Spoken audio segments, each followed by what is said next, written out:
জিবরিল আমিন চলে এসেছে। ইয়া রাসূলুল্লাহ ওয়া ইয়া হাবিবাল্লাহ, ওগো আল্লাহর নবী, চিন্তিত হবেন না, কষ্ট পাবেন না গো নবী গো। আল্লাহ তাআলা সান্ত্বনা বাণী নাযিল করে দিয়েছে।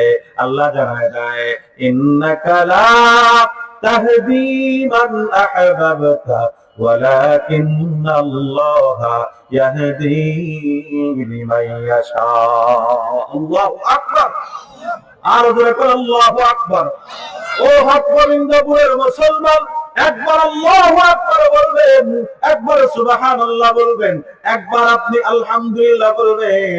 আমার নবী, মায়ের নবী জানায় দেয়, মায়ের নবী বলে, মা বাইনাস সামাওয়াতি ওয়াল আরদ, আসমান জমিনের ফাঁকা জায়গাগুলো মহান আল্লাহ রাব্বুল আলামিন সওয়াব দ্বারা পরিপূর্ণ করে দেয়।